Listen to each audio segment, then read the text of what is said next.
Sa ika-21 siglo, ang sobrang populasyon ay naging isang hindi malulutas na problema, kaya ang sangkatauhan ay gumagawa ng isang plano na lumipat sa Mars. Gayunpaman, dahil ang pulang planeta ay hindi pa angkop para sa buhay ng tao, kailangan muna nilang i-terraform ito, kaya nagsimula sila sa pamamagitan ng pagpapadala ng mga moss at iba pang mga simpleng anyo ng buhay tulad ng mga ipis. Makalipas ang ilang taon ngayong 2577, ang mga kriminal na sina Kamachi at Nanao ay desperadong tumatakbo sa mga lansangan ng Tokyo dahil hinahabol sila ng mga pulis. Sinusubukan nilang gumawa ng ilang mga pag-iwas, ngunit sa kasamaang palad, ang mga pulis sa lalong madaling panahon ay pinalibutan sila. Sa sandaling iyon, isang lumilipad na kotse ang dumaong sa harap nila, dala si Dr. Honda, na nanonood sa kanyang presentasyon kung paano nila kailangang lipulin ang mga ipis bago sila mabuhay sa Mars. Itinuturo ng kanyang katulong na sina Kamachi at Nanao ay hinahabol dahil sa hinala ng pangalawang antas ng pagpatay, kaya sila ang perpektong kandidato para sa kanilang proyekto. Nilapitan ni Honda ang dalawa at dinala sila sa kanyang lab para mag-alok. Kung pupunta sila sa Mars para linisin ang lahat ng ipis, babayaran sila ng maayos at malilimutan ang kanilang mga krimen. Ngunit may catch, kailangan muna nilang dumaan sa isang mapanganib na operasyon. Sa una ay tumanggi si Kamachi dahil hindi siya nagtitiwala kay Honda, ngunit agad na nag-sign up si Nanao, kaya tinanggap ni Kamachi na sumali upang makasama siya. Pagkalipas ng 2 taon, lumipad sina Nanao at Kamachi sa Mars kasama ang isang buong crew sa isang spaceship na tinatawag na Bugs 2. Si Jean ay sabik na mag-ehersisyo at humingi ng sparring kay Kamachi. Natapos ang laban sa isang tabla, ngunit sinabi ni Jean na hindi niya ginalingan dahil baguhan pa siya. Pagkatapos ay sinubukan niyang ligawan si Nanao. At tinanggihan niya siya, sinabing pinalaya siya ni Kamachi, ngunit natatawa si Ichiro sa ideya ng pagbibilang na ito bilang kalayaan. Habang kumakain si Lee ng mga surot, lumapit si Tezuka sa isang natutulog na si Maria at ginulat ito sa pamamagitan ng pagsuso sa kanyang kamay, kaya tumakbo si Maria sa kanyang kaibigang si Osako para sa suporta. Habang naglalakad ang mga babae, tinitigan ni Tora Maru at Yoshikane ang kanilang mga katawan, kaya pinagsabihan sila ni Asuka dahil dito. Pagkatapos ay may napansin si Nanao tungkol sa mga tripulante. Si Tora Maru at Yoshikane ay yakuza, si Asuka ay isang maruming pulis, si Tezuka ay isang serial killer, si Maria ay isang ilegal na imigrante, si Osako ay naglalagay sa mga kabataan na gumawa ng malilikot na gawain, si Ichiro ay isang hacker, at si Lee ay isang terorista. Kung isa sa alang-alang kung paano siya at si Kamachi ay napili, iniisip niya kung si Honda ay kumukuha lamang ng mga kriminal. Gayunpaman, sinabi ni Jean na siya ay isang kickboxer lamang at malamang na sila ay napili dahil lahat sila ay lubhang nangangailangan ng pera. Sa sandaling iyon, pinapunta ni Kapitan Dojima at Teniente Mina ang lahat sa kanilang mga posisyon dahil malapit na silang dumating. Ang landing ay maayos at nang tumingin sila sa labas ay napansin nilang hindi na pula ang Mars, tila parang Earth na, salamat sa proseso ng terraforming. Naglunsad si Mina ng isang device na may malakas na kemikal na papatay sa mga ipis at hinati ni Dojima ang grupo para tuklasin ang lugar at tingnan kung gumagana ang proseso ng pagtanggal. Nang si Asuka ay ipinaraise kay Yoshikane, sinabi niya kay Dojima na tumanggi siyang magtrabaho kasama ang isang yakuza at humiling na makipagtambal kay Ichiro sa halip. Nainsulto si Yoshikane, ngunit tinanggap ni Dojima ang pagbabago upang maiwasan ang hidwaan.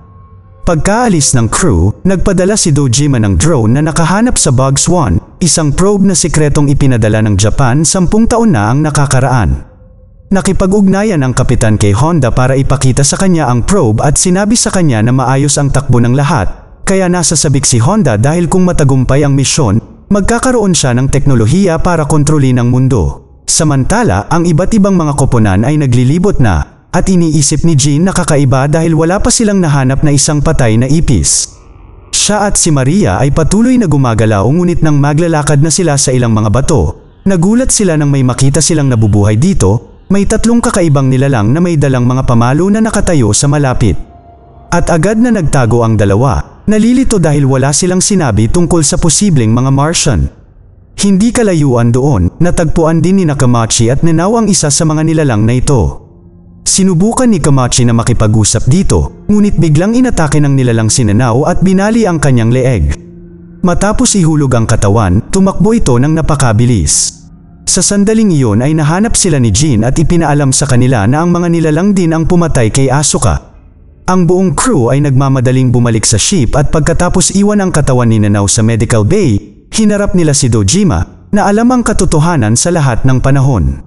Ipinadala ng sangkatauhan ang mga ipis sa Mars 500 taon na ang nakalilipas at sa lahat ng oras na sila ay umusbong sa mabilis na bilis salamat sa radiation mula sa kalawakan at iba pang matinding kondisyon.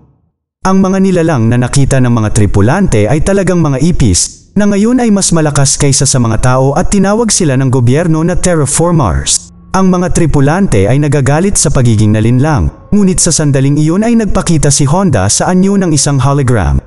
Ipinaalala niya sa lahat na ibinente nila ang kanilang sarili para sa pera at naoperahan sila bago dumating, na hindi ginawa para lamang makahinga sila sa Mars. Lumalabas na ang pamamaraan ay naglagay ng bug DNA sa kanilang mga gene na magbibigay sa kanila ng mga superpower para makumpleto ang misyon.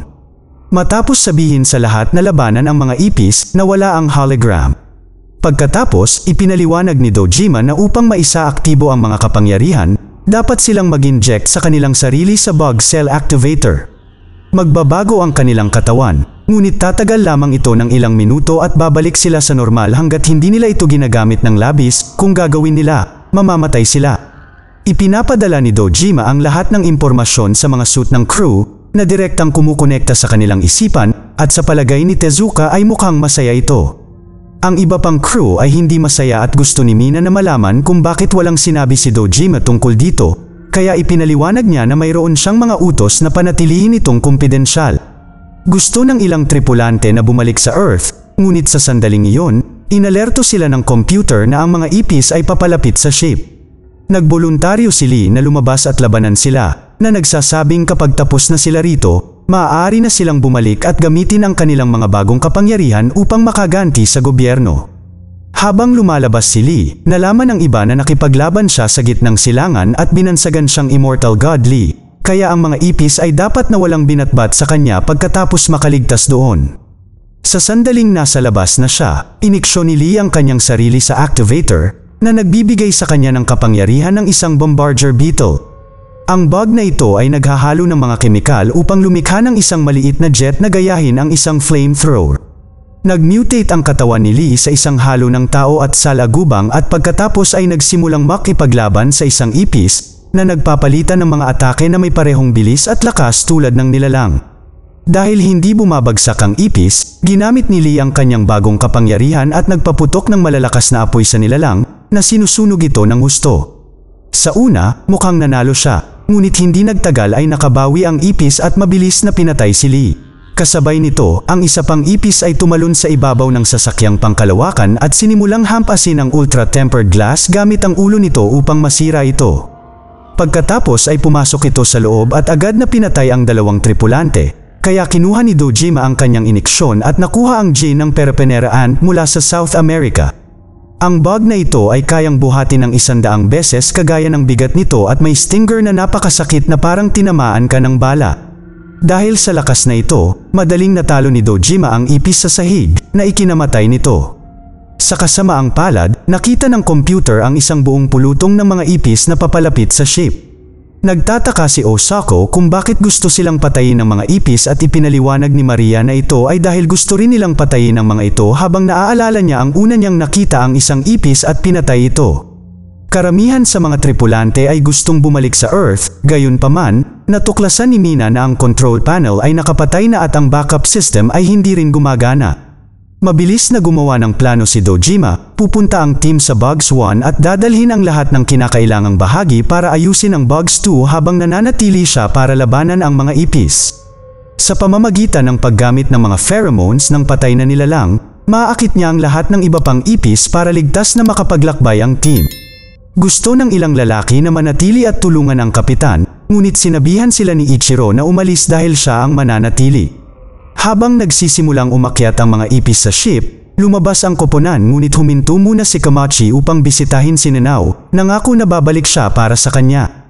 Bago umalis, napansin niya ang ilang kakaibang string na lumalabas sa kanyang bibig. Ang koponan ay nakapasok sa loob ng rover, at dahil kakailanganin itong maglakbay sa isang horde ng ipis, nagboluntaryo si Tezuka na lumaban.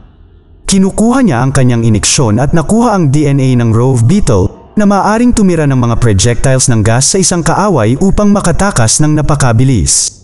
Nang buksan ni Mina ang pinto, maraming ipis ang naghihintay, kaya umakyat si Tezuka sa bubong ng sasakyan at pinaulanan sila ng gas na nagbukas ng daan para ligtas na makatakas ang rover. Bumalik sa ship, ginamit ni Ichiro ang kanyang iniksyon at nag-transform sa tamang oras nang makapasok ang mga ipis. Gayunpaman habang nakikipaglaban si Dojima, tumakbo si Ichiro para magtago. Parami ng paraming ipis ang patuloy na dumarating at habang patuloy na lumalaban si Dojima, naaalala niya ang araw na kinuha siya ni Honda. Noon ay halos sirain ni Dojima ang kanyang karera sa pamamagitan ng pagsuntok sa isang superior, ngunit tinalok siya ni Honda na maging isang kapitan muli kapalit ng pagbabalik ng isang itlog mula sa Mars. Sa kalaunan, ang mga ipis ay masyadong marami upang labanan, kaya isinara ni Ichiro ang buong ship na dumurog ng ilang ipis sa pagsasara ng pinto. Pagkatapos ay tinanggalan niya ng oxygen ang loob ng ship, kaya lahat ng ipis sa loob ay namatay kaagad. May iilan na nakakapagpatuloy sa laban at hindi tumitigil si Dojima sa laban sa kanila. Ngunit sa huli, ang kakulangan ng hangin ay nagpatamba rin sa kanya at kay Ichiro. Samantala, tinanong ni Jin si Kamachi tungkol sa relasyon nila ni Nanao at iniisip ni Kamachi kung ano ang nangyari noong araw na sila ay na-recruit. Matapos mawala ang kanyang ina, naging biktima si Nanao ng pang-aabuso ng kanyang ama na nag-alok sa kanya ng mga malikot na serbisyo para sa pera. Isang gabi, natagpuan siya ni Kamachi na hinahampas si Nanao at sinagip siya. Madaling dinisarmahan ang lalaki at nagpatama ng dalawang malalakas na suntok. Walang pakialam ang lalaki dahil legal pa rin sa kanya si Nanao, ngunit habang abala siya, hinawakan ni Nanao ang kutsilyong nalaglag niya at sinaksak siya. Sa kagustuhang protektahan ang kanyang kasintahan, mabilis na kinuha ni Kamachi ang kutsilyo mula sa kanya at sinaksak ang lalaki ng maraming beses upang magmukhang siya ang gumawa nito. Sa kasalukuyan, tinanong ni Kamachi si Jin kung bakit siya napunta sa Mars, at ipinaliwanag ni Jin na wala na siyang natitirang pamilya dahil namatay ang kanyang nag-iisang kaibigan dahil sa isang sakit. Sa sandaling iyon, ang koponan sa loob ng rover ay nakakita ng isang napakalaking bagay na papalapit sa kanila, halos tulad ng isang malaking tsunami, ngunit ito ay isang napakalaking alon ng mga ipis. Itinulak ni Mina ang rover sa alon habang si Tezuka ay patuloy na nagpapaputok ng gas na nagdulot ng maraming ipis na mapisa sa mga bintana. Ligtas na nakarating ang rover at nagdiwang sila, ngunit sa kasamaang palad, nakakita sila ng pangalawa at mas malaking alon na paparating. Dahil hindi kakayanin ni Tezuka ang isang ito ng mag-isa, ginamit ni Maria at Osako ang kanilang mga iniksyon upang magbago rin. Nakuha ni Osako ang kapangyarihan ng hard shell weevil mula sa Okinawa na may isang shell na napakatigas na kahit isang elepante ay hindi maaaring durugin ito. Si Maria ay isang rainbow stag beetle na may hindi kapani-paniwalang camouflage shell na nanlilinlang sa kalaban. Nang sila ay magbago, ang parehong mga babae ay sumama kay Tezuka sa bubong at kumilos bilang isang kalasag para sa kanya. Tinutulungan nito ang rover na makadaan, ngunit pagkatapos tumawid sa alon, ang sasakyan ay tumalsik at bumagsak na ikinatumba ng lahat sa loob at inihagis ang tatlo sa lupa. Biglang pinaandar ng rover ang autopilot sa sarili nito at nagmaneho palayo na iniwan ang tatlo. Hindi nagtagal ay napalibutan sila ng mga ipis at sa loob lamang ng ilang segundo ay pinatay silang tatlo ng walang awa. Makalipas ang ilang sandali, nagising ang team at nalaman na nasa Bug Swan na sila, na hindi alam na may drone na nanonood sa kanila sa malapit. Nanatili sina Toramaru at Yoshikane sa labas upang bantayan ang pasukan habang ang iba ay pumapasok sa ship upang mag-imbestiga. Ngunit nang subukan ni Mina na magpatakbo ng diagnostic, nabigla sila nang matuklasan na ang computer ng ship ay nagpapadala ng data sa isang tao sa Earth. Sa sandaling iyon, nakarinig sila ng mga putok ng baril at tumakbo palabas para lamang matuklasan na napatay sina Yoshikane at Toramaru. Si Yoshikane ay isang diving beetle at si Toramaru ay isang mole cricket, ngunit hindi nila kailanman ginamit ang kanilang mga kakayahan upang maghanap sa ilalim ng tubig at sa ilalim ng lupa. Biglang lumabas mula sa pagtatago ang isang grupo ng mga ipis na nagpapakitang alam nila kung paano gamitin ang armas na kinuha nila mula sa Bug Swan. Bumalik sa grupo, nagpasya si Kamachi na dapat silang lumaban at kumuha ng iniksyon upang mag-mutate sa Asian Giant Hornet mula sa Japan, na siyang bug na may pinakamataas na taunang aksidenteng pagkamatay. Ito ay umaatake ng walang babala at hindi tulad ng mga bubuyog, maaari itong sumakit ng paulit-ulit. Dahil sa mga kapangyarihang ito, madaling nabutas ni Kamachi ang mga katawan ng ipis na pinapatay sila ng hindi pinagpapawisan. Di nagtagal, nagpasya si Jin na tumulong at kumuha ng iniksyon upang maging isang migratory locust na may pinakamakapangyarihang mga paa sa mundo ng bog na may kakayahang tumalon hanggang 70 palapag. Habang pinapatay niya ang mga ipis gamit ang mga sipa na perpektong nakakarating, si Mina ay nag-transform sa giant Asian mantis na may hugis-karit na mga binti na humihiwa sa lahat.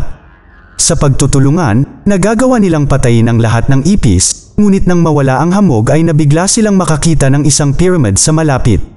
Samantala, may ipis na pinapanood ang Bugs 2 mula sa malayo. Bigla itong nagpahayag na maaari itong magsalita at may telepono na ginagamit nito upang tawagan si Honda at sabihin sa kanya ang lahat ng bagay ay naaayon sa plano. Pinayuhan ito ni Honda na layuan si Kamachi kung magbabago siya dahil bayolente ang kanyang bug.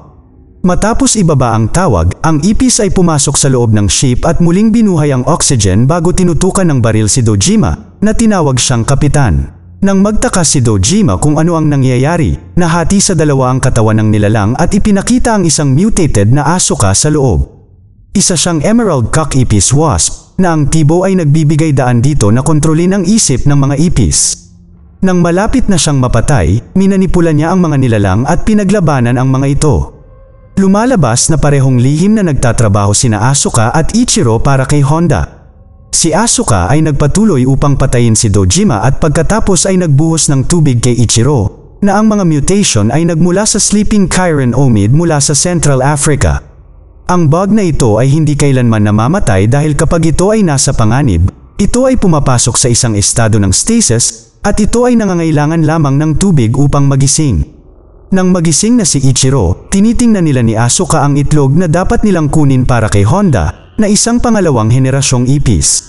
Habang ginagawa ni Ichiro na i-reactivate ang ship, ang katawan ni Nanao ay patuloy na naglalabas ng maraming puting strain. Ang pag-activate ng Bugs 2 ay nakikita ni Kamachi at ng iba pa bago ihayag ang sarili ng drone na kinokontrol ni Honda. Pinasasalamatan niya ang tatlo para sa lahat ng data ng labanan na nakalap niya at ipinahayag na si Ichiro ang nagsabotahe sa ship. Matapos sabihin sa kanila ang tungkol sa pagkamatay ni Dojima, ipinaliwanag ni Honda na ang pod mula sa Bugs 1 ay bumalik sa Earth at nagdala ng ulo ng ipis dito. Lumapit siya sa gobyerno upang mag-alok ng posibilidad na gamitin ang mga ipis bilang mga super soldiers at kumuha ng pahintulot na mag-eksperimento sa mga kriminal dahil ang mga regular na astronaut ay may moralidad. Ang tunay na misyon ay upang mabawi ang itlog, hindi upang patayin ang mga ipis. Ang pyramid na nakita nila ay ipinaliwanag ng genetic memory, at ang mga ipis ay mga dayuhan na gumamit ng sangkatauhan bago lumipat sa Mars na itinuro ng mga Jin na iyon. Sa sandaling iyon, naghahanda na si Ichiro na umalis habang sinisimulan niyang maalala kung bakit niya tinanggap ang kanyang misyon. Marami siyang kapatid at may sakit na ina, ngunit nabuhay sila sa kahirapan. Si Ichiro ay nagtatrabaho sa mahalagang pananaliksik na maaari niyang ibenta sa rekomendasyon ng kanyang propesor sa ibang pagkakataon at maging mayaman. Sa kasamaang palad, sinet up ng propesor si Ichiro para magmukhang inatake niya ang isang katrabaho, kaya siya ay pinatalsik. Sa kabilang banda, sumali naman si Asuka sa proyekto para sa kapangyarihan. Biglang maagang napisa ang itlog at nanganak ng 2 ipis. Sinubukan ni Asuka na gamitin ang kanyang kapangyarihan para kontrolin sila, ngunit hindi ito gumana dahil ang pangalawang henerasyong ito ay mas malakas. Habang paalis ang Bugs 2, madaling pinatay ng mga nilalang si Asuka at tinawagan ng iba pang mga ipis para humingi ng tulong.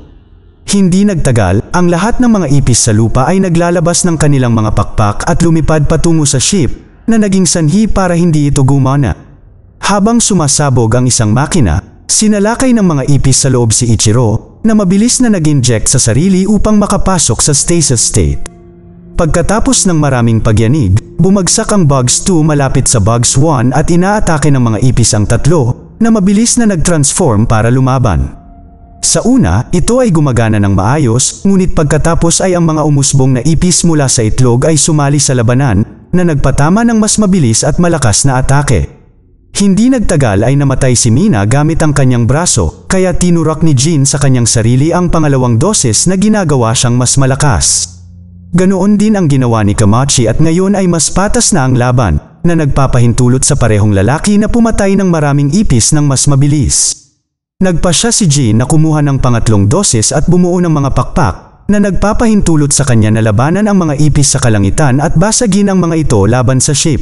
Sa kasamaang palad, ang mga ipis ay patuloy na dumarating at ang mga lalaki ay napapagod na. Hindi pinapansin ang mga babala ni Kamachi, kumukuha si Jin ng mas maraming dosis na hindi papayagang maging tao siyang muli sa ibang pagkakataon. Inatake niya ang isa sa mga evolved ipis at sinaksak ang tiyan nito gamit ang paa. Pagkatapos ay pinugutan nito gamit ang sipa. Gayunpaman, naabot na rin niya ang kanyang limitasyon kaya't pagod siyang bumagsak sa lupa. Si Kamachi ay nagmamadaling protektahan ang katawan ni Jin, ngunit ang iba pang evolved ipis ay humawak sa kanyang mga stingers at sinira ang mga ito pareho. Kaya ngayon ang mga suntok ni Kamachi ay walang nang magawa. Nang tila tapos na ang lahat, biglang lumitaw ang isang mahiwagang kumikinang na nilalang na lumilipad patungo sa kanila at nagsimulang magkalat ng kumikinang na alikabok sa buong lugar. Ito pala ay si Nanao na naging silkworm moth.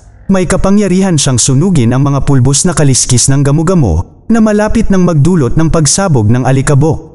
Itinuro ni Jin na ito ay isang sakripisyo upang iligtas sila, kaya sinubukan ni Kamachi na magmakaawa kay Nanao na huwag gawin ito hanggang sa magkaroon siya ng mga pakpak at nagsimulang lumipad papunta sa kanya. Sa sandaling iyon, isang ipis ang nagpaputok sa kanya at nag-trigger ng alikabok na nagdulot ng isang napakalaking pagsabog. Habang nagsisimulang mamatay ang lahat ng ipis, lumipad si Jin at iniligtas si Kamachi sa tamang oras ngunit namatay muli si Nanao. Ang pagsabog ay nagpayanig din sa Bug Swan at isang baso ng tubig ang bumagsak sa mukha ni Ichiro na nagpagising sa kanya. May ipis sa likod niya na malapit nang atakihin siya. Ngunit naalala ni Ichiro ang pangako niya sa kanyang ina at marahas na pinatay ang nilalang para mabuhay. Sa kalaunan, hindi na makakalipad si Jin at pareho silang bumagsak sa lupa. Nang magising si Kamachi, nakita niyang tuluyan ng naging insekto si Jin, ngunit nakakausap pa rin siya. Sinabi ni Jin kay Kamachi na pumunta sa Earth nang wala siya at mabuhay upang parangalan ang sakripisyo ni Nanao. Sa sandaling iyon, nakita ni Kamachi na may ilang ipis na nakaligtas, kabilang ang isang nagbago. Ngunit medyo mahina ang mga ito. Sinuntok ni Kamachi ang evolved na ipis ngunit sa halip na patayin nito, nagpasya siyang pakawalan nito. Pagkatapos, pumasok si Kamachi sa ship at natuklasang buhay pa si Ichiro. Tinawag niya siyang traidor at sinubukan siyang salakayin, ngunit naglabas ng baril si Ichiro at pinatay ang isang ipis na papatay kay Kamachi. Pagkatapos nilang magkasundo, hinanap ng dalawa ang escape pod at lumipad pabalik sa Earth. Gusto silang sundan ng mga ipis, ngunit pinigilan sila ng evolved na ipis. Samantala sa Earth, napansin ni Honda na nahak ni Ichiro ang kanyang system para i-broadcast ang katotohanan sa buong mundo. Gayunpaman, walang pakialam si Honda, magtatago lang siya sandali at pagkatapos ay maghahanap ng ibang gobyerno na pagbibentahan ng kanyang ideya. Biglang ibinunyag ng kanyang katulong na nagtatrabaho siya para sa gobyerno ng Japan at sinubukan siyang barilin, ngunit may proteksyon na hadlang si Honda na pumipigil sa bala. Pagkatapos ay itinapon niya ang isang mekanikal na gagamba na pumatay sa kanya. Sa spaceship, nanunumpa si Ichiro na ilalantad ang lahat ng kasangkot sa misyon habang sinabi ni Kamachi na gagawa siya ng mga libingan para sa kanilang mga tripulante at pagkatapos ay babalik sa Mars. Mag-subscribe para sa higit pang mga video na tulad nito, i-on ang notification, at mag-iwan ng like para matulungan ang aming channel. Salamat sa panunood.